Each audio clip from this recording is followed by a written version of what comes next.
Assalamualaikum, salam sejahtera. Hari ini kita nak bercerita mengenai insting solar, perbezaan antara insting solar dan juga insting biasa, dan juga aku akan terangkan macam mana solar Garmin berfungsi. Pertama sekali, mari kita pergi pada harga untuk insting solar. Insting solar terbagi pada 3 model, iaitu insting solar biasa, iaitu base color, insting solar camo seperti ni, color celoreng, dan ketiga insting solar tactical. Tactical edition ni adalah edisi khas yang ada penambahan fungsi night vision, ada juga stealth mode, lepas tu ada juga dua format GPS dan ada juga jam master mode. So untuk harga untuk insting solar biasa adalah RM1,999. Untuk insting solar camo adalah RM2,199 dan insting tactical juga berharga RM2,199 mengikut laman web Garmin Malaysia. Aku tak pasti, kalau ada promotion maybe akan lagi murah lah. Jadi apa yang baru dalam insting solar yang tiada pada insting biasa? Okey, ada penambahan beberapa fungsi, iaitu penambahan pulse oximetry sensor, solar intensity, memandangkan jam ada solar teknologi, jadi ada solar intensity, dan juga ada fungsi yang datang kepada Phoenix 6 iaitu power manager dan battery saver, dan juga satu lagi fungsi iaitu body battery. Okey, selain itu juga penaik tarafan yang agak ketara pada bahagian bateri, di mana insting solar ni 24 hari untuk wash mode, berbanding dengan insting biasa ni yang sebelum ni 2018 punya hanya bertahan 14 hari untuk wash mode. Untuk GPS mode, insting solar mampu bertahan selama 30 jam dan insting biasa hanya mampu bertahan selama 16 jam. Dan untuk ultra track, insting solar mampu bertahan selama 70 jam dan insting biasa hanya boleh bertahan selama 40 jam. Jadi itu adalah penambahbaikan pada segi bateri. Apa lagi yang baru pada jam ini? Okey, dari segi reka bentuk tiada perubahan langsung, aku boleh katakan. Kedua-duanya adalah sama, design dia tak ada berubah langsung. Cuma pada bahagian hadapan, insting solar mempunyai solar plate. Kalau tengok dekat sini, okey, ini adalah solar plate dia. So itu hanya perubahan pada bahagian hadapan. Okey, pada bahagian belakang kita tengok di sini, ni insting biasa atau insting 2018, dan ini adalah insting solar. Perubahan daripada design atau reka bentuk heart rate monitor. Di sini kita ada heart rate monitor dan kita ada juga pulse oximetry sensor. Okey, mana-mana jam Garmin yang keluaran 2019 telah menggunakan design seperti ni. So di sini ada heart rate monitor dan juga pulse oximetry sensor. Kalau tengok pada Forerunner 245 pun sama, design dia lebih kurang sama. Insting solar telah menggunakan chipset yang baru daripada Sony, seperti juga Forerunner 245, di mana jam-jam Garmin keluaran 2019 telah menggunakan chipset GPS daripada Sony, di mana chipset ni dikatakan lebih menjimatkan bateri. Okey, kita tengok pada paparan dalaman.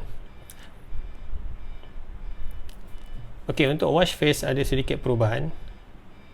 Kalau tengok di sini ada solar intensity punya graph. Kat sini, okey, memandangkan jam ada solar plate, jadi ada solar intensity punya menu. Ini adalah paparan bacaan oksigen dalam darah. Yang lain lebih kurang sama.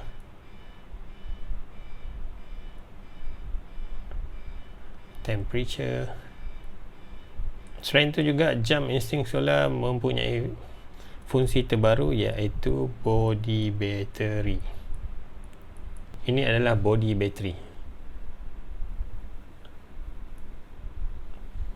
Selain itu juga jam ada fungsi tambahan, iaitu power manager dan battery saver.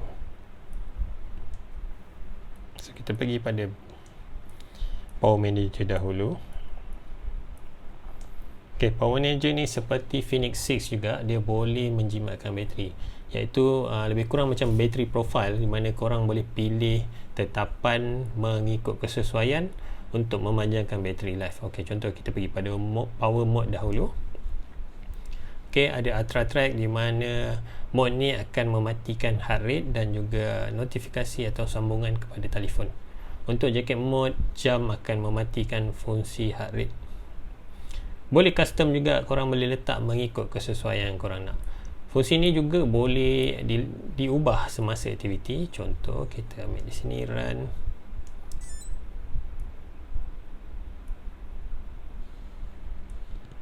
Okey, semasa aktiviti dia menunjukkan bateri boleh bertahan selama 27 jam. Tengok kat sini. Okey, 27 jam. So, katalah kita nak panjangkan bateri life dia, kita boleh pergi pada butang tengah ni, pilih power mode, pilih saja tetapan. Contoh kat sini kalau kita ubah kepada max battery atau ultra track punya mode, jam boleh bertahan selama 64 jam. So, untuk jacket mode 30 jam. So, daripada 27 jam boleh dipanjangkan selama 30 jam.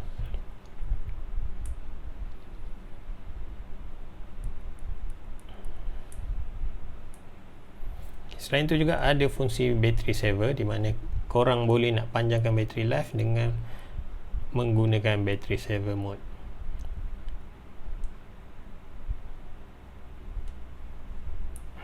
Oh, tak boleh ubah semasa aktiviti. Okay, kita matikan dulu aktiviti, kita stop.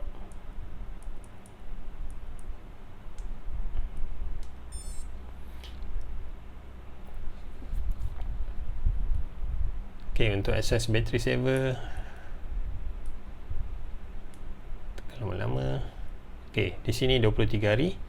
Kalau kita onkan battery saver, jam boleh bertahan selama 54 hari. Agak panjang lah, rasanya 2 bulan lebih kurang. So, itu untuk power manager dan battery saver. Mari kita tengok macam mana solar ni berfungsi. Okay, first kali kita off balik battery saver mode. Okay. So, ini adalah graf. Untuk lebih detail, kita pergi pada solar intensity punya page. So, dekat sini, ini adalah paparan solar. So, sekiranya cahaya matahari 50K, dia akan full bar. Okay, untuk solar ni berfungsi, sebenarnya kena full bar. Macam ni belum charge. Ini apa ni, intensity cahaya lah. Cerahan sekejap aku cari. Ok, macam ni baru dia charge. So, kalau macam ada shadow sikit, macam ni dia tak charge. Tengok bar ni kena full baru charge. So memang kena direct sunlight.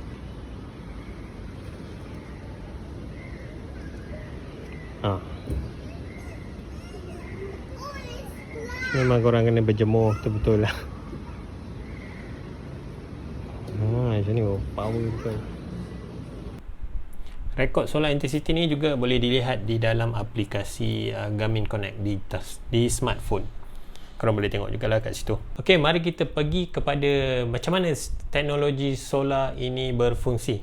Okey, mengikut laman web Garmin, diorang mencadangkan jam hendaklah dijemur berada di bawah cahaya matahari selama 3 jam sehari dengan kadar kecerahan cahaya matahari adalah 50K lux. Jadi, sekiranya jam diberi cahaya matahari selama 3 jam, contohnya, untuk bateri jam solar ni, sepatutnya boleh bertahan selama 24 hari dengan bantuan solar.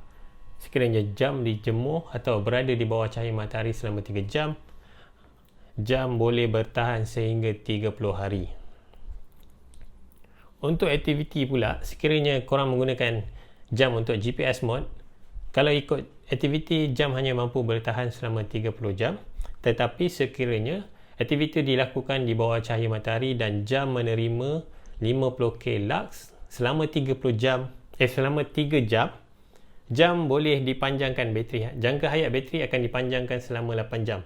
Ini mengikut pengiraan, tapi dalam real situation atau situasi sebenar, aku tak pasti sebab aku tak dapat nak simulate. Sekarang ni musim hujan dan tak ada aktiviti yang 30 jam untuk aku buat. So, untuk ultra track mode, kalau ikut jam ni boleh tahan 70 jam. Sekiranya dengan bantuan cahaya solar dan cahaya matahari dan kecerahan seperti aku cakap tadi, 50K lux dan selama 3 jam, bukan 30 jam jam boleh bertahan selama 75 jam. Jadi Ultra-track 70 jam dengan bantuan solar boleh bertahan selama 75 jam. Okey, selain itu juga jam ada fungsi battery saver mode di mana jam ni boleh bertahan selama 56 hari. Itu saja untuk solar teknologi. Mungkin ada penambahbaikan pada masa akan datang. Okey, seperti biasa peringatan. Seperti sebelum ni, insting biasa tidak mempunyai training status. Sama juga dengan insting solar. Tidak ada training status. Di mana kalau sebelum ni, kalau korang suka nak tengok V2 Max data, untuk insting lama dan insting baru tiada fungsi ni. Dia seperti insting sebelum ni juga memang tiada fungsi ni, tidak diberi. Selain itu juga tiada sokongan IQ Store, baik pada insting lama atau insting baru. Kedua-duanya tidak menyokong Connect IQ Store, di mana korang tak boleh nak tambah widget, contoh macam widget Mekah, widget yang third party atau widget-widget yang ada dalam IQ Store tidak boleh diinstal di dalam jam. Semuanya adalah predefined. Korang boleh guna apa yang disediakan oleh Garmin di dalam jam. Jadi rumusan di sini, patutkah upgrade atau tidak? Kalau untuk fungsi saja atau fungsi basic seperti run, aku rasa tak perlu nak upgrade sebab tak banyak sangat perubahan dia. Tetapi kalau korang perlukan bateri yang lebih baik, kalau macam ni sebelum ni 14 hari, yang ni boleh bertahan 24 hari, korang kena upgrade. Sebab memang penambahbaikan yang sangat baik pada jam insting solar ni, di mana jam menggunakan GPS yang baru, lebih menjimatkan bateri. Jadi bateri jam ni boleh tahan lebih lama. Untuk wash mode, dia boleh bertahan sampai bila-bila. Dengan syarat 50k 3 jam sehari. Memandangkan jam telah dinaik taraf, dia punya heart rate monitor, jam insting solar ni mampu mengesan oksigen atau kadar heart rate korang sekiranya aktiviti dalam air. Contohnya swim di open water, jam insting solar ni boleh mengesan heart rate korang. Tidak pada insting, sebab insting menggunakan teknologi yang lama. Selain itu juga, kalau korang nak bacaan SPO atau kandungan oksigen dalam darah, iaitu pulse oximetry sensor, korang kena upgrade pada insting solar. Okay, itu saja untuk kali ini. Harap video ni membantu korang dalam pilihan nak beli insting solar, nak naik taraf atau tidak. Kalau belum subscribe, jemput subscribe ke channel aku. InsyaAllah aku akan banyakkan video-video mengenai jam dan semua aktiviti sukan atau gadget-gadget sukan. Kalau ada sebarang cadangan, korang boleh tinggalkan di ruang komen. Apa lagi dalam video akan datang. Assalamualaikum. Ciao.